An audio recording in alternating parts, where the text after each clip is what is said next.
Você faz o seu atendimento e depois que o paciente saiu do seu consultório, vem a secretária te informar que o paciente foi embora sem pagar. Disse que esqueceu o cartão, doutora. Você fica com vergonha de lembrar o cliente que ele tem que pagar a consulta ou o procedimento?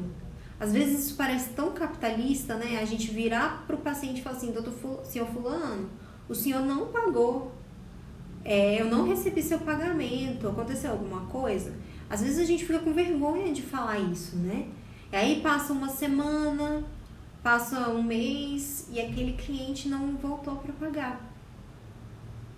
E aí? E agora? O que você faz? E assim, esse problema ele tem várias nuances, depende do que você faz. Se você é um ortodontista igual eu, que o paciente volta todos os meses praticamente, ou às vezes com intervalos maiores ou intervalos menores, e ele deixou um mês sem pagar, talvez no mês seguinte ele pague as duas. Ou talvez não, talvez aquilo se prolongue, ele passe a dever 2 meses, 3 meses, né? Ou talvez você tenha feito o procedimento do início ao fim, ele foi lá só fazer uma consulta contigo e não pagou a consulta.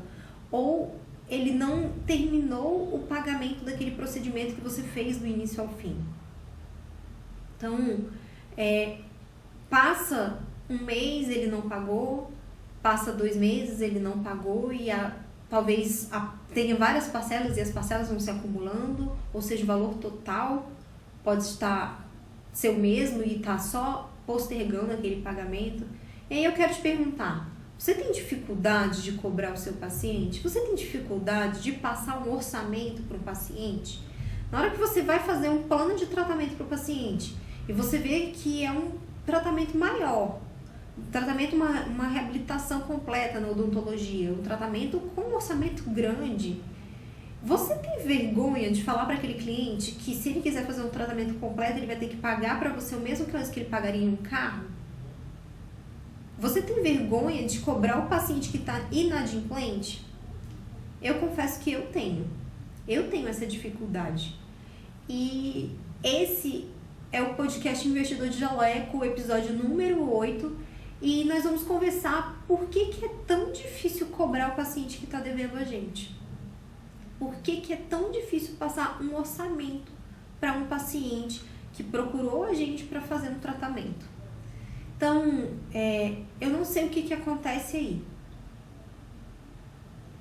Mas, talvez seja um pouco parecido com o que acontece na vida de muitos profissionais da saúde que conversam comigo. Então, eu tenho contato com vários coaches financeiros que são colegas meus de turno. E volta e meia, algum deles me procura falando comigo, Lilian, você é especialista em profissionais da saúde.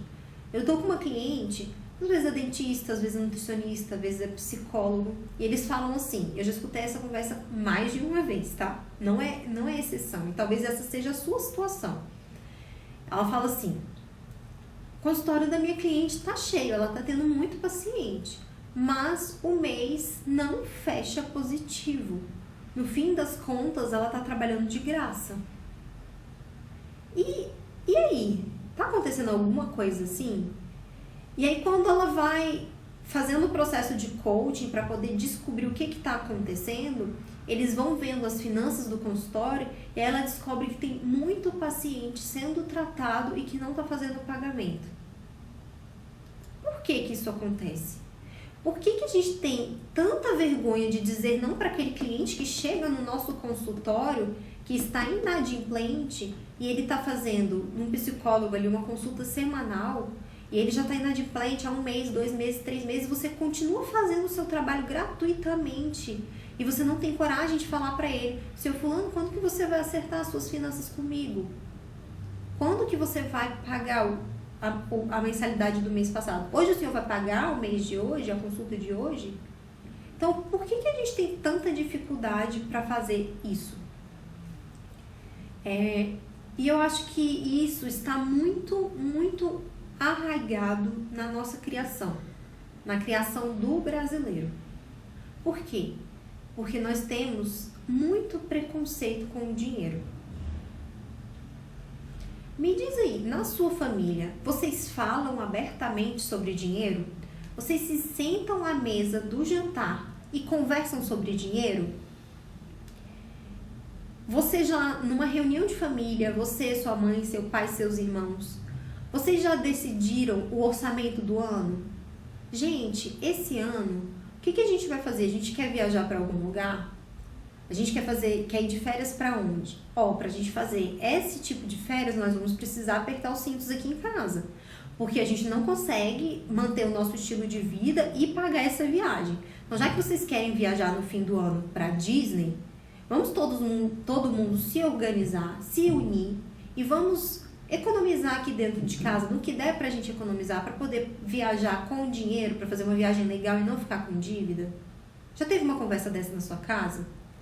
Alguma vez o seu pai, sua mãe já sentou na mesa do jantar e já falou que estava no negativo? Estou pagando cheque especial, meu dinheiro esse mês não foi suficiente. Tem esse tipo de conversa? Teve esse tipo de conversa na sua infância? Ou você que já tem uma família, que já tem filhos, vocês têm esse tipo de conversa na sua casa? Você está lidando com o dinheiro como se ele fosse uma coisa natural? Ou é um assunto proibido? Né? Porque todo assunto que é proibido, ele vai criando problemas. Se você não conversa, você não resolve aqueles problemas, você não lida, você não antecipa aqueles problemas. Então, conversar sobre dinheiro é uma coisa fundamental para a gente ter tudo isso organizado. Mas aí, agora para e pensa. Qual era o tipo de conversa que se tinha sobre dinheiro na sua casa? Ele era visto como uma coisa suja, como um mal que é necessário, né? A gente ouve falar isso. Que dinheiro na mão é vendaval, se você recebe, vai trazer algum problema que vai acabar com aquele dinheiro e você vai acabar numa situação pior. Ou então que a pessoa acha que chegou no limite do tanto de dinheiro que ela pode ganhar, que é aquilo ali que ela merece, pronto, acabou e a pessoa se estabiliza. É esse o tipo de relacionamento que existe com o dinheiro dentro da sua família? Quando aparecia na sua rua, no seu bairro, na sua comunidade, alguém com um carro novo, com um carro da moda, aquilo ali era visto como uma coisa de sucesso para aquela pessoa. Nossa, fulano tá indo bem. Ou não. Era assim, o que será que fulano fez para conseguir ter dinheiro para comprar esse carro? Será que tá mexendo com droga? Será que tá roubando? Será que tá fazendo alguma coisa errada? Né? Eu já ouvi dentro da minha família alguém falar que para uma criança, para não pegar no dinheiro, porque dinheiro é sujo igual lixo. Uma criança que escuta isso com muita frequência, ela vai ter uma relação positiva com o dinheiro ou ela vai ter uma relação negativa com o dinheiro? Eu imagino que negativa. Você vai querer ter uma coisa que você não quer, que você não gosta, que você tem nojo, né? Porque se a pessoa acha que dinheiro é sujo, igual lixo, ela tem nojo do dinheiro. E é uma pessoa que recebe muito dinheiro todos os meses. É uma pessoa que tem muito dinheiro, mas não acumula. Todo o dinheiro dele é distribuído entre parentes, ele ajuda um monte de gente e ele não tem essa tendência de acumular. Então eu acredito que para ele dinheiro é uma coisa negativa, uma coisa suja que não deve ser acumulado. Ele acumula objetos de afeição, né? Ele acumula coisas que trazem memória da vida dele da infância, mas o dinheiro ele não acumula, né? E aí o dinheiro, do mesmo jeito que o dinheiro entra em abundância, ele sai em abundância, mas ele não gera uma abundância dentro da família como poderia gerar, né? Então, por que eu estou falando disso? Porque você precisa entender se aí dentro de você tem uma relação positiva ou negativa com o dinheiro. O dinheiro, ele é só um objeto, ele é uma ferramenta. Igual uma chave de fenda, igual uma chave Phillips, ela é uma ferramenta que vai te gerar outras coisas. Então você pode usar o dinheiro para conseguir conquistar aquela viagem dos sonhos. Ou você pode usar o dinheiro para acumular em investimentos que vão gerar a sua independência financeira, que vão pagar a sua qualidade de vida lá no futuro. Ou você pode usar o dinheiro de uma forma desregrada, em que você vai comprar inúmeros objetos que não vão trazer felicidade na sua vida. Então o dinheiro é só uma ferramenta. ele não tem o poder de atrapalhar a sua vida dessa forma que as pessoas veem. Ele não suja a sua vida, ele não suja a sua honra. A forma como você usa o dinheiro que vai dizer quem você é, certo? Então isso é o relacionamento que a gente tem com o dinheiro. E eu falo que isso é o relacionamento que a gente tem porque o brasileiro é criado dessa forma. O brasileiro é criado assim. Na nossa cultura não se fala de dinheiro na mesa de jantar. Na nossa cultura não se conta para os amigos quanto que você está recebendo. E em outros países isso é muito comum.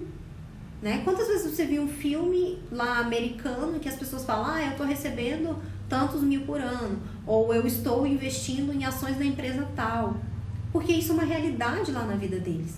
Na nossa realidade não é. Então agora eu estou vivendo em um núcleo em que as pessoas conversam sobre isso. Então cada vez é mais comum as pessoas me abordarem e falar sobre as finanças dela. Por quê? Porque eu estou me expondo como uma pessoa que trabalha com finanças, que lida com finanças, que compra, que investe, que compra ações. E aí as pessoas vêm conversar comigo. E aí agora eu estou descobrindo que pessoas muito próximas a mim, primos, primas, estão investindo. E até eu me expor aqui e abrir esse meu lado, as pessoas não vinham comunicar comigo, né? E são pessoas próximas. Tá? Então, isso está criando uma nova realidade perto de mim. Então, minha filha vai crescer ouvindo falar sobre dinheiro.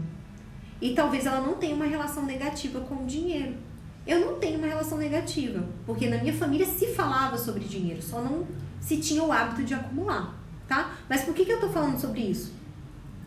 Porque a gente tem que unir o seu passado com o seu presente para poder entender o que está acontecendo. Por que você não está conseguindo cobrar o seu paciente.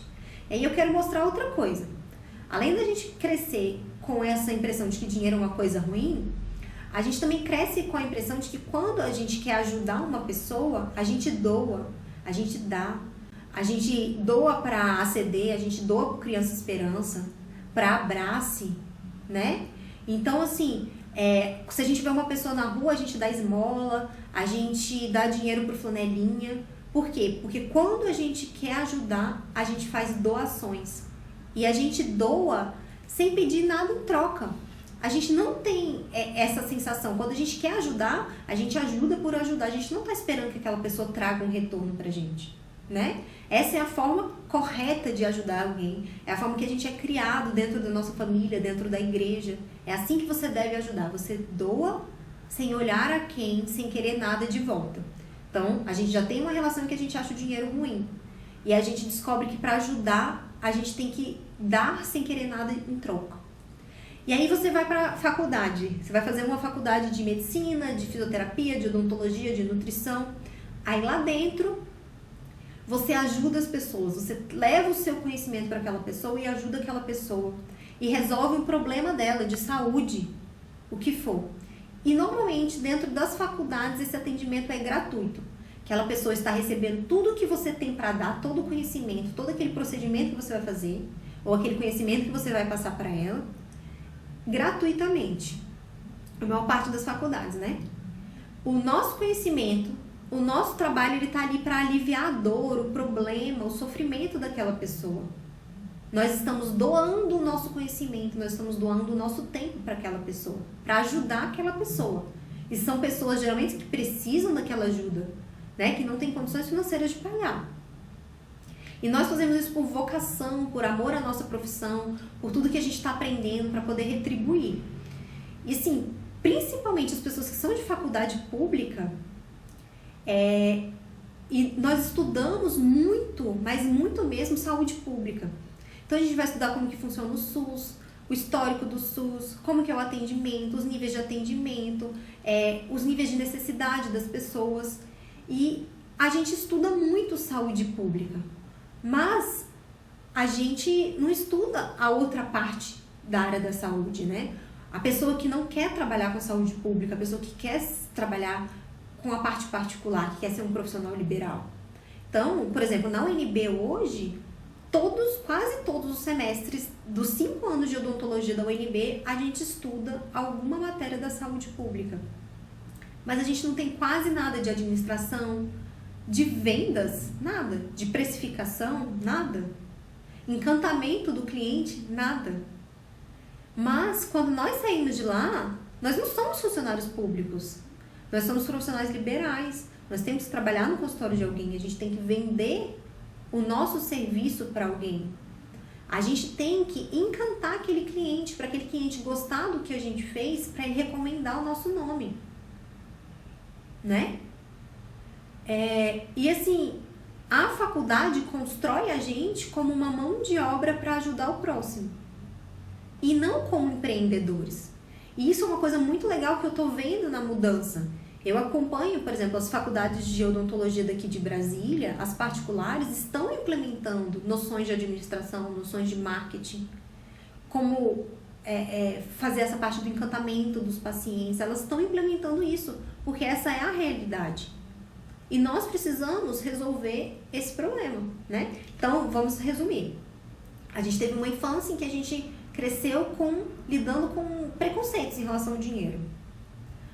Aí, depois, a gente aprende também que quando a gente quer ajudar alguém, a gente ajuda sem querer nada em troca.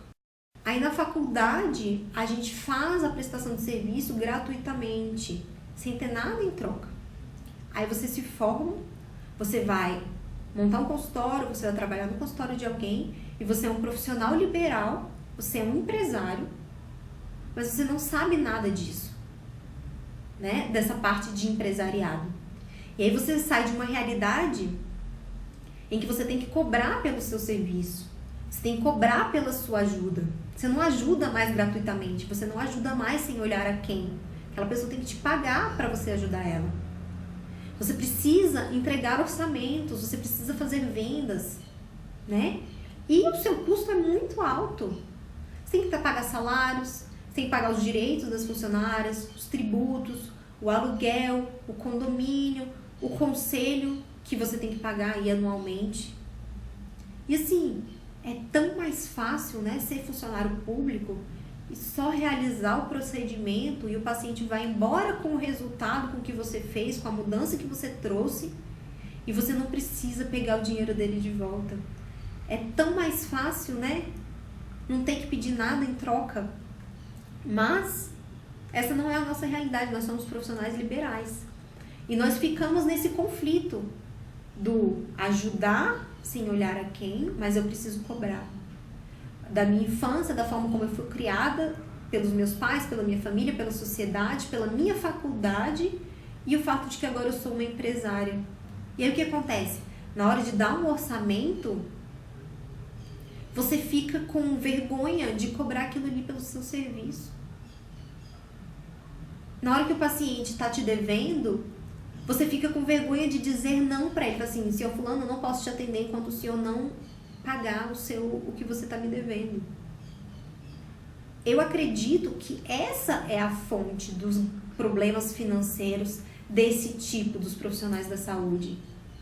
Nós temos essa relação conflitante entre a forma como nós fomos criados e a forma como nós temos que agir, né? E assim, o paciente entra no nosso consultório sabendo que o nosso consultório não é um órgão do SUS. Ele sabe que o atendimento ali vai ser cobrado. Ele sabe disso, que aquilo ali é particular.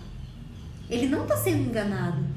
Quando você cobra pelo seu serviço, você não está enganando o seu paciente. Ele entra ali sabendo que não é um consultório do SUS. Então, por que a gente tem essa vergonha?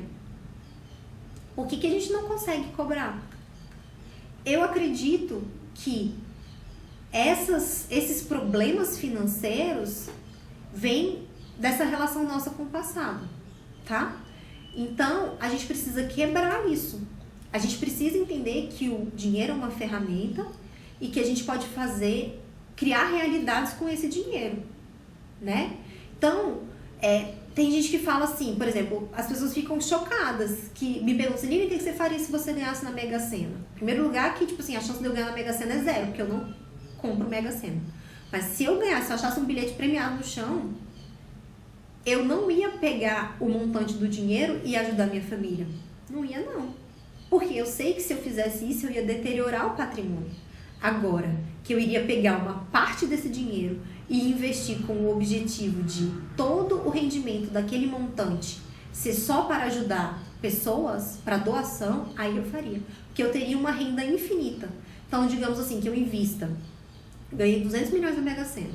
Eu pego 30 milhões e eu sei, esse aqui é meu orçamento para ajudar. Eu vou pegar aqueles 30 milhões e vou doar para 30 entidades, 1 milhão para cada um? Não. Eu vou investir aqueles 30 milhões e todos os meses eu vou pagar uma parcela daquilo para cada uma das entidades. Porque as pessoas têm uma facilidade muito maior de lidar com o dinheiro pouco a pouco, mês a mês, do que ter um montante. E eu tenho essa visão de lidar com um montante e fazer aquilo durar para o resto da vida. Então eu sei que o meu conhecimento, que o meu dinheiro junto com o meu conhecimento seriam ferramentas excelentes para ajudar muito mais. Então, se você entende que o dinheiro é uma ferramenta, fica muito mais fácil você entender isso. Certo? Então vamos lá. Então você precisa entender que o dinheiro é só uma ferramenta. Você que decide o que você vai fazer com ele. Dinheiro não é sujo, dinheiro não dá pra você dar adjetivo para um dinheiro. Dinheiro não é sujo, dinheiro não é a melhor maravilha do mundo, dinheiro não é nada. Dinheiro é um objeto que permite que você realize sonhos. É isso e pronto. Agora basta você saber usar ele da forma mais inteligente possível, que é o que eu venho falar aqui todas as quartas-feiras com vocês. Como usar o dinheiro da melhor forma possível.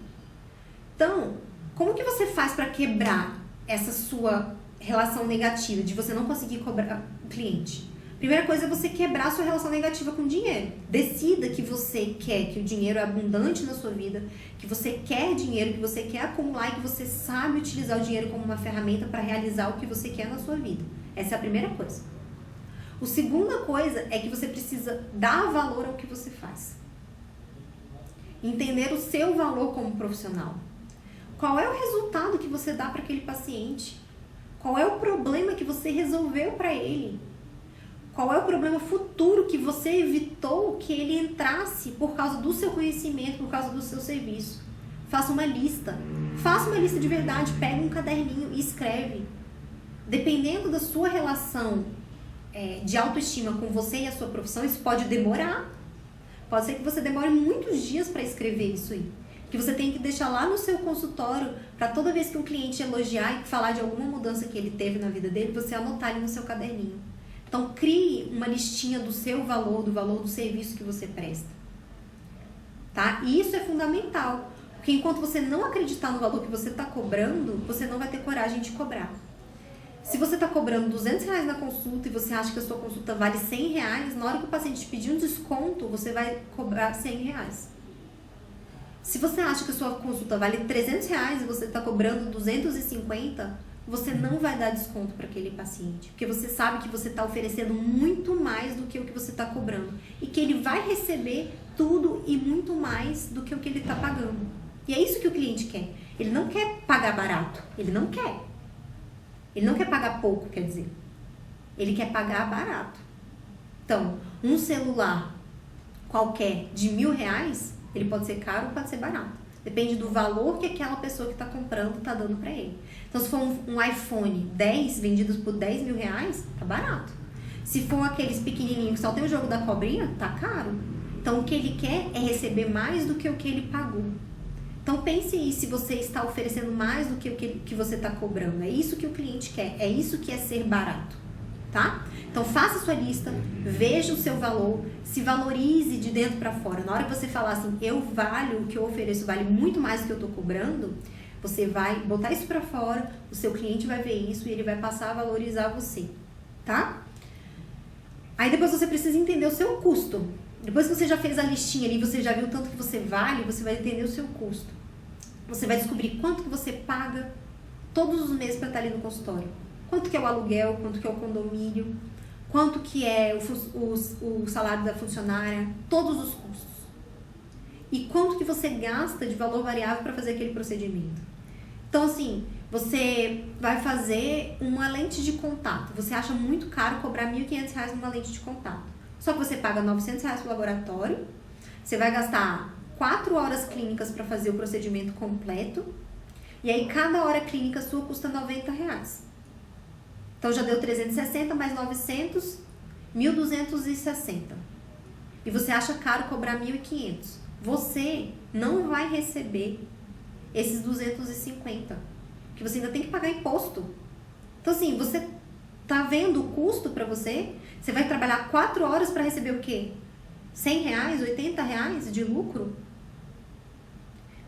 O flanelinha que tá lá no prédio lavando carro, que cobra R$25, R$35 para lavar um carro por fora, tá com a hora dele lucro muito maior do que a sua. Então, se ver o valor não foi suficiente, veja o custo. Porque quando você olhar o custo do seu procedimento, vai servir como um tapa, daqueles assim que não é de pelica, para você ver que você tem que valorizar o que você está fazendo. Porque as outras pessoas estão valorizando, né? Então, entenda quanto que você está pagando por aquele procedimento. Quanto que você está pagando para o paciente sair dali com aquilo ali. Que se ele não voltar para pagar, você está dando de presente para ele. Você daria de presente para o seu esposo de Natal alguma coisa de R$1.500? Que você está dando para o seu paciente, uma pessoa que você não conhece. R$1.500 de presente. Tá? Então, pare e veja isso. Então, assim, você precisa quebrar os preconceitos com o dinheiro, com você mesmo, com o seu valor e com o procedimento que você está fazendo, com o serviço que você está fazendo. Então, faça suas listinhas. O em que eu mudo a vida do meu paciente ao fazer isso? O que ele ganha? Qual é o problema que eu resolvi para ele, né? Então, assim, esses dias eu atendi uma paciente numa primeira consulta que ela me contou que ela estava num jantar super chique e porque ela tem os dentes de cima separados dos de baixo, a comida caiu da boca dela em um jantar super chique. Com, tipo assim, pessoas importantes de Brasília. Imagina a vergonha que essa paciente tem. E aí, quando eu dei o orçamento para ela, ela achou caro. Mas eu tenho certeza que na hora que ela pensar que a próxima vez que ela passar aquela vergonha, o meu orçamento vai sair barato. Na hora que ela pesar o ganho que eu estou dando para ela, com o possível problema que ela pode viver, ela vai ver que tá barato o que eu estou dando para ela. Tá? Então, se você ainda não conseguiu, se ao ver, fazer toda essa análise não foi suficiente para você resolver o seu preconceito com o dinheiro, quero que você vá lá no meu canal do YouTube e você vai assistir um vídeo que se chama Como Corrigir Crenças Limitantes e Preconceitos Financeiros. E eu vou dar um exercício para você fazer lá. E eu espero que isso seja suficiente para você resolver. Se isso não resolver, me manda uma mensagem no Instagram direct pra gente conversar mais sobre isso. Tá? Porque se você não resolver isso, sua vida financeira nunca vai pra frente, nunca vai resolver. O dinheiro vai entrar na sua vida e ele vai sair. Ele vai entrar na sua vida e ele vai sair. Ele vai entrar na sua vida e ele vai sair. E como hoje nós estamos em uma economia muito mais estável, em que você não consegue comprar um terreno aqui por R$30.000 e daqui a 10 anos ele está valendo 500 mil, isso não é mais uma realidade igual era 30 anos atrás, vai ser muito difícil para você acumular um patrimônio que pague pela sua aposentadoria, tá? Porque esses golpes de sorte que 3 gerações atrás tinham com muita frequência, estão cada vez mais raros, tá? E se você não lidar com seus preconceitos, você vai continuar expulsando o dinheiro da sua vida. Porque é isso que acontece. Se você não gosta de dinheiro, se você tem nojo de dinheiro, você não vai conseguir acumular. Porque ninguém vai ter dentro de casa, ninguém vai ter em abundância alguma coisa que não gosta, alguma coisa que tem nojo, tá? E aí, munido de tudo isso que você já fez, de toda essa lista, de todo esse orçamento, de toda essa precificação que você fez lá dos seus serviços, você vai aprender a passar no orçamento sabendo que aquilo ali é o seu valor, que não é só o seu preço, ele é o seu valor. E você vai passar esse valor para o seu paciente. E na hora que ele fala assim, nossa, doutora, tá caro. Aí eu falo assim, você vai falar assim, olha, depende do que você considera caro. Você quer procurar alguém que vai te trazer esse problema, que vai te levar muito mais tempo? Você quer essa solução que eu estou te oferecendo?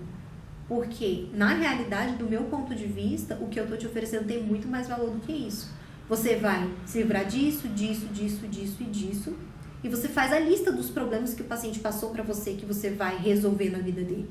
Qual é o preço disso? Qual é o valor disso para você? Se você achar que não vale, tudo bem.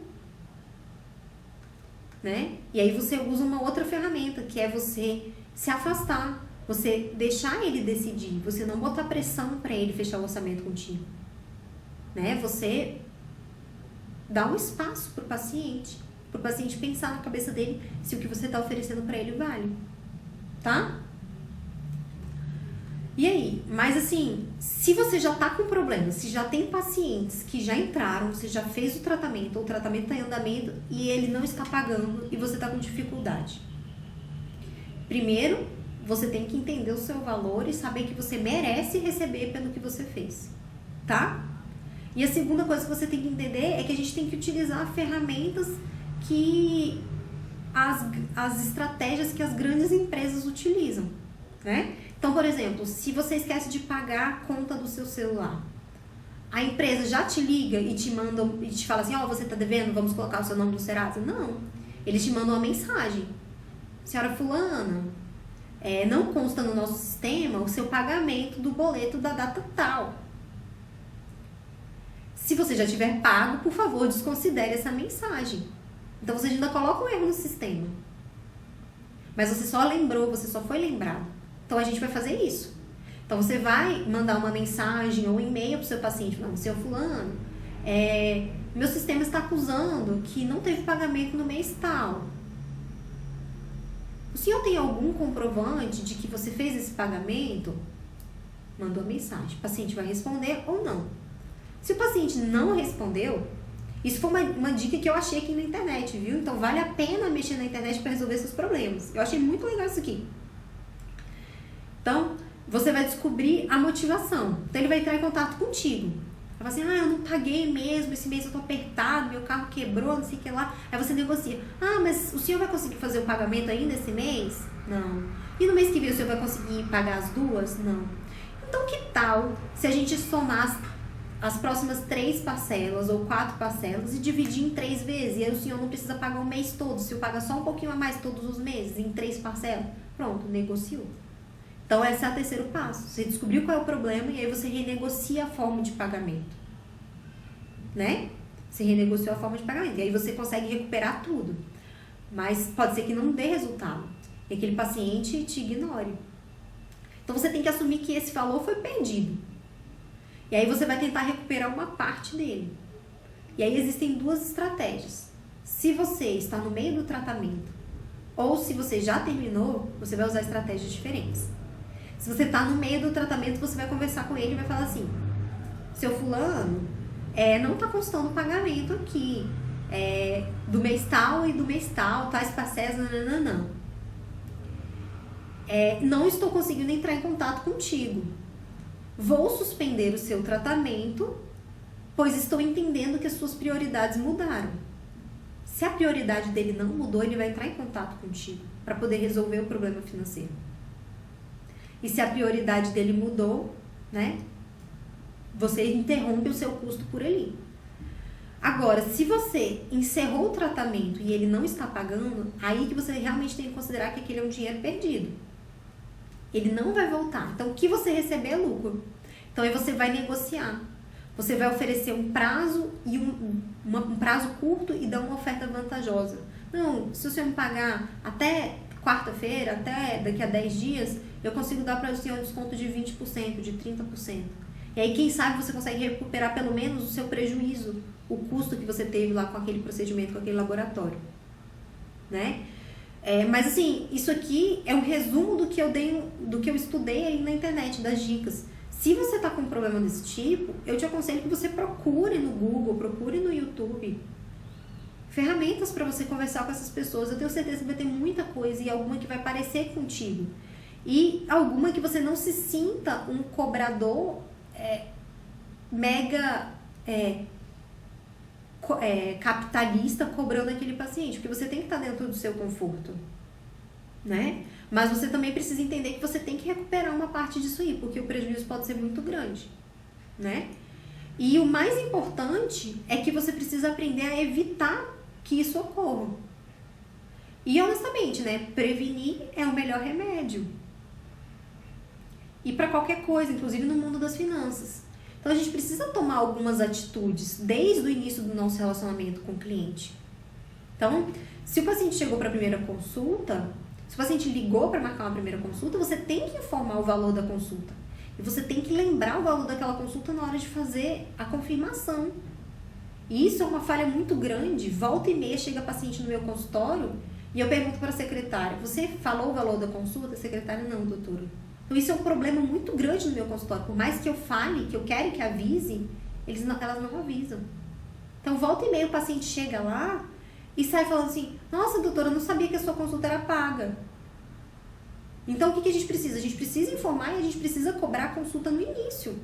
Porque se ele chegou lá e ele não vai pagar a consulta, você usa aquele tempo para outra coisa. Ou você decide dar uma consulta de graça para aquele paciente. Mas porque você decidiu. Não porque você ficou em uma posição de que você não tem mais como voltar atrás, porque não foi informado. E se não foi informado, a gente não tem o direito de cobrar. Se o paciente falar que não vai cobrar, você vai fazer o quê? Não foi informado. Né? Então, assim, e aí, o paciente fez a primeira consulta e fechou um tratamento. Se faça um contrato, tem muita gente que não faz contrato. Explique toda a parte financeira, o que acontece se ele desistir do tratamento, quantos por cento que ele vai ter que pagar, qual é a taxa, qual é a mora ali, como que vai ser resolvido problemas financeiros, a partir de que ponto você considera aquele contrato como cancelado. Então, por exemplo, no meu contrato tem escrito lá que se o paciente desaparecer por 3 meses ou deixar de pagar por 3 meses, aquele contrato está sendo cancelado. Então, o que eu faço? Se eu estou tentando entrar em contato com aquele paciente e ele não está respondendo, eu entro por todos os meios, mensagem, WhatsApp, e-mail, e aviso para ele. Não estou te encontrando há 3 meses. Segundo o nosso contrato, na cláusula tal, nosso relacionamento está sendo encerrado a partir desse momento. Se essa não for o seu objetivo, se você não quer cancelar este contrato, por favor, entre em contato imediatamente. Se posteriormente você decidir retomar o seu tratamento, novo contrato será realizado. E aí o que acontece? Aquele paciente, ele se vê numa situação que talvez o valor que ele me paga hoje não seja o mesmo no dia que ele for voltar a tratar. E aí ele entra em contato. E eu tenho percebido isso. Né? Então, e aí se você não é um ortodontista como eu, se você não paga mensalmente, se você não consegue fechar um contrato longo, você vai fazer um procedimento que o seu custo é muito grande logo no início, então um procedimento protético, uma cirurgia, alguma coisa assim, um preenchimento, uma harmonização facial, você tem que pagar o material logo na entrada, um alinhador. Você tem que pagar aquele material logo na entrada. Você vai ter um custo muito grande, então você tem que cobrar uma entrada do paciente, que no mínimo pague o material, que você vai usar logo no primeiro procedimento dele. Porque se ele não voltar, se você fizer e ele não voltar para fazer os pagamentos, pelo menos o do prejuízo você não fica, né? E de preferência, se você puder fazer isso, parcele no cartão de crédito, dê essa vantagem. Você pode pagar em até 12 parcelas. Vai sair caro? Vai sair caro pra gente. Mas é um seguro que a gente tem. Porque quem está garantindo mais não é você e o paciente. A sua relação financeira não é mais com o paciente. É você e o cartão de crédito. E aí ele está cobrando pelo fato de que talvez aquele paciente não pague para o cartão, mas você está seguro, tá? Então, pense nisso. De tentar parcelar, de facilitar a vida financeira do cliente. Porque você também facilita a sua, tá? Então, por exemplo, no meu caso, meu paciente, eu sempre peço para ele deixar 6 parcelas no cartão de crédito. E aí eu só tenho que cobrar ele 2 vezes ao ano. 2 vezes ao ano ele paga mais 6 parcelas. E aí quando vai chegando no finalzinho do tratamento, eu paro de cobrar essas 6 parcelas. E aí eu cobro de 2 em 2, de 3 em 3, para poder aliviar o administrativo da clínica e o meu também. Porque aí eu já sei que aquele paciente pagou 6 parcelas, eu venho na minha planilha dos meus pacientes e eu já lanço lá 6 parcelas. Até agosto já está garantido. Em agosto eu tenho que cobrar de novo, para ele pagar para entrar em setembro. E aí eu sei disso. Então fica muito mais fácil do que eu ter que todo dia que o paciente vai na consulta cobrar. Às vezes a maquininha não está funcionando, às vezes a gente tem algum problema. E aí você diminui os seus problemas, né? E a última coisa é você aumentar o seu valor. Então você fez aquele exercício que você aumentou o seu valor próprio, a sua autoestima. Mas você também precisa divulgar o seu trabalho nas redes sociais, porque as pessoas vão te ver e elas vão ver as vantagens. Então você vai enumerar as vantagens do serviço que você faz. Qual que é a realização que você pode dar para aquela pessoa, né? Mostre pessoas que estão felizes com o tratamento, como que era a história dela, o que você mudou na vida daquela pessoa. As pessoas não querem só ver o resultado, elas querem ver a mudança, a transformação, né? E aí, quando você faz isso de forma correta, você está fazendo um marketing pessoal. E aí a pessoa vai entrar em contato contigo nas redes sociais e elas já vão chegar no consultório dando valor a você. Você não vai precisar se vender ali naquele consultório, você já vendeu lá na rede social. E aí vocês só vão fechar um acordo de negócio. Você vai oferecer o serviço que você tem para oferecer.